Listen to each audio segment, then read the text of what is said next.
The last time we spoke, I asked about my husband, who seems like the more in alignment I was getting, the more angry he was getting. And you said, well, don't... we just want to stick this in because it's funny.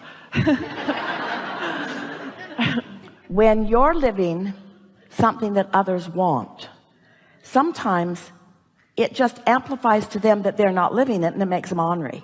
It's sort of like anyone who's living something that you want. Don't you know that feeling of jealousy or that feeling of inadequacy that you feel when someone's just prancing around with something you want, and you look at him, you think, really?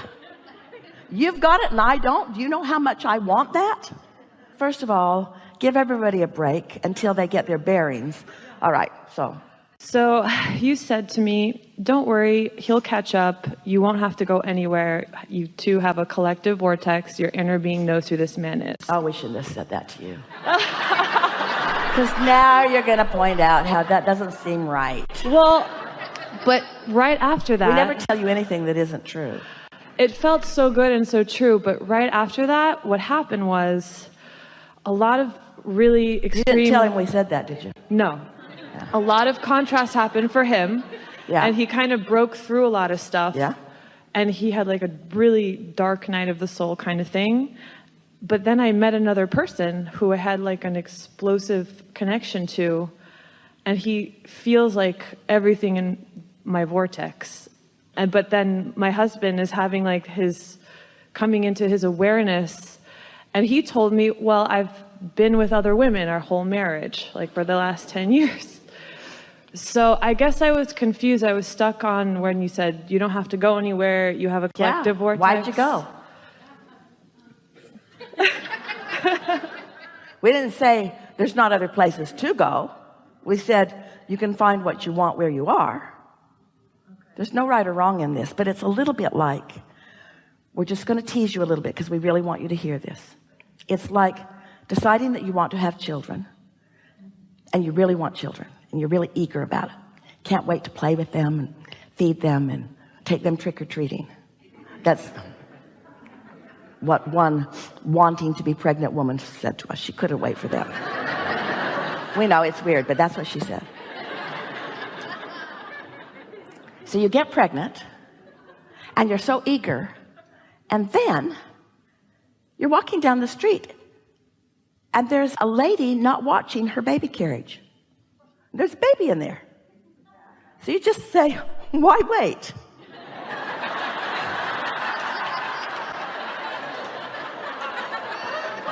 Now, you have a perfectly well-developing, just what you've always wanted, baby in gestation, but you're impatient.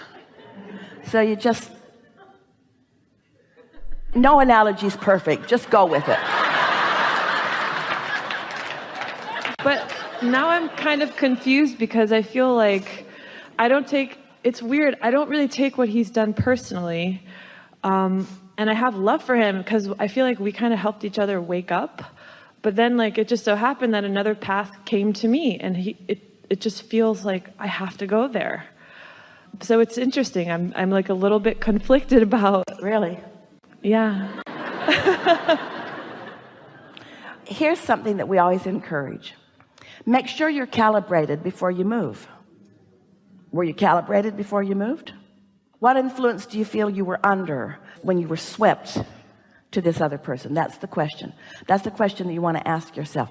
If I had been sitting and writing my segment intending, what was I feeling when that unfolded?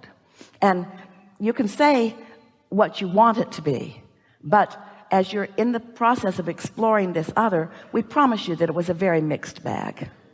And so in either case, you got vibrations going all over the place, and you're not really accurately calibrating to your source in either scenario. But what is certain is that this new relationship feels like the path of least resistance because you don't know anything about that one. You know too much about the other. But you've put so much in your vortex based upon what the two of you have been doing all this time. So you've got this wonderful thing that is gestating, When we say take the path of least resistance, we really do mean it. But if you've taken the time to calibrate to who you really are before you start trying to decide what the path of least resistance is, sometimes the path of least resistance is just somebody who's not yelling at me right now, or sometimes the path of least resistance is just someone who feels good when they wake up in the morning. There's lots of scenarios about what the path of least resistance could feel like, but what the path of least resistance really is being tuned to the wholeness of all that you've created. In other words, not looking to the manifestation. This is what happens. So the two of you create together and you put things into your vortex, and then they are in the process of becoming. But then you're taking score too soon, because as the thoughts are turning to things, there's lots of things in the vortex that are in the process of turning to things. But there are also lots of things in real life experience that are already turned to things, and lots of them you don't like so much. So you're looking at those manifestations, and you're letting the manifestations that don't please you have a higher rating or a higher importance factor than you are tuning to what's over here, because you're not really tuned to what's over here. You're still doing what almost everybody does. You're wanting it to be a manifestation, like the food in the buffet, where you can go, that or that. And those manifestations, there's so much vibrational stuff going on before it's that cut and dried. So what we would ask you to try to evaluate just for a little while before you take a big leap somewhere, evaluate both situations from the vibrational standpoint.